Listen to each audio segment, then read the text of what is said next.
अगस्त के महीने में मीन राशि का क्या हाल है, मैं आपसे बात करने वाली हूँ। मीन राशि जिसमें शनि देव गोचर कर रहे हैं और काल पुरुष की 12वीं राशि है।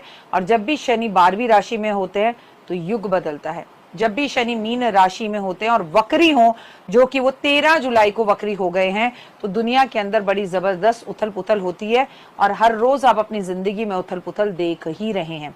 मीन राशि के जातकों के लिए अगस्त का महीना मिश्रित फलदायी रहने वाला है।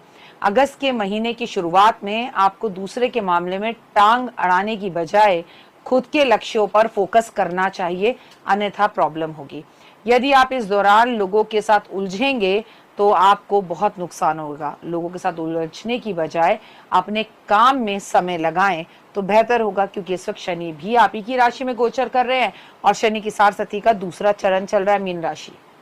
साथ साथ ये याद रखिए कि शनि इस वक्त वक्री हैं, तो आपको निश्चय रूप से मनचाही सफलता मिलेगी और महीने की शुरुआत में कुछ मुश्किलों का सामना आपको करना पड़ सकता है, जिसमें आप अचानक से कुछ बड़े खर्चे आपके सामने आ सकते हैं और बजट जो है वो गड़बड़ा सकता है।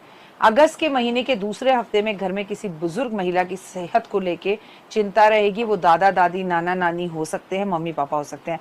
इस दौरान कार्य क्षेत्र में भी कुछ काम काज को लेके अतिरिक्त उम्मीद से ज्यादा बोझ आपको उठाना पड़ सकता है, जिसके कारण आपको कई प्रयास करने पड़ सकते हैं और आपका मन परेशान हो सकता है। हाथ पैर कमर कंधों में दर्द हो सकता है।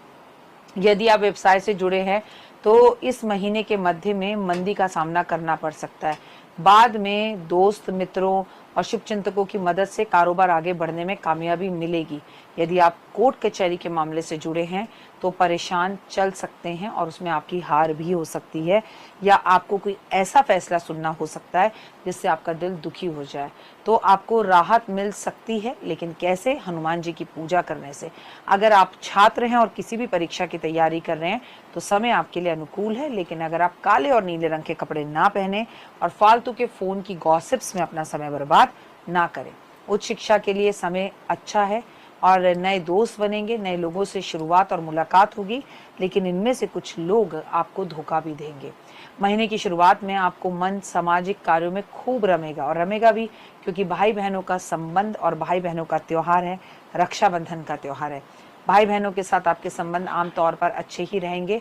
विवाहित लोगों के जीवन में सुखमय बना रहेगा। महीने के बीच में जीवन साथी के साथ, पार्टनर के साथ या अपने लवर के साथ आपको हंसी खुशी समय बिताने का मौका मिलेगा और कोई छोटी मोटी यात्रा भी होगी। प्रतिदिन आप हनुमान जी की पूजा करें और 7 बार हनुमान चालीसा का पाठ करें। आपको शनिवार जाकर पीपल के पेड़ पर चीनी डालकर आनी है और शनिवार पीपल के पेड़ पर चौमुखी सरसों के तेल का दिया जलाना है। कन्याओं की पूजा बहुत करनी है। लाल रंग की मिठाई खाएं और गरीबों में बांटें। गाय की सेवा करें, गाय को हरा चारा खिलाएं। यदि आप संभव हो तो प्रतिदिन कम से कम बुधवार के दिन आप कुछ उपाय जरूर करें। बुधवार वाले दिन आप मंदिर में जाकर भगवान को पान का भोग लगाएं, चाहे वो महादेव को पान का भोग लगाएं, चाहे हनुमान जी को लगाएं, चाहे गणेश जी को लगाएं। मांस, मदिरा, अंडा इत्यादि, शराब, इन सबसे बिल्कुल दूर रहें, क्योंकि मीन राशि वालों आप भूल नहीं सकते कि शनि की सारसती का आपका दूसरा चरण चल रहा है और ये बड़ा ही खतरनाक चरण है, जिसमें आप थोड़े से आलसी रहेंगे, या तो ओवर पैसे खर्च देंगे और पैसे ज़्यादा खर्चने की वजह से आप पर दबाव आएगा। आपके क्रेडिट कार्ड के बिल इतने हो जाएंगे, फिर आपको झूठ बोलना पड़ेगा, फिर आप आलसी रहेंगे, या कहीं किसी खास रिश्ते पर शक कर बेवजह उलझेंगे और रिश्तों को खराब करेंगे। मिला जुला कर जब शनि 12वीं राशि के अंदर बैठा हुआ हो तो इंसान को सोच समझ कर ही अपने जीवन के कार्य करने चाहिए। एक बात आपसे और कहना चाहूँगी, जितना ज़्यादा हो सके उतना ज़्यादा मछलियों को खाना दे, इससे भी आपको काफ़ी बेनिफिट होगा और ज़िंदगी को राहत मिलेगी। अगर अभी तक आपने मेरे चैनल को लाइक, सब्सक्राइब, शेयर नहीं किया है तो यकीन मानिए मीन राशि वालों, यहीं पर शनि को राहत दिलाने के लिए चतुर्मास में मैं जो उपाय बता रही हूँ वो सिर्फ यहीं मिल सकते हैं। और कमेंट्स में सिर्फ और सिर्फ जय माता दी लिखिए, क्योंकि माँ जहाँ होती है वहाँ सिर्फ फायदा ही फायदा होता है और रेमेडीज जो होती है ना, पावरफुल हो जाती है।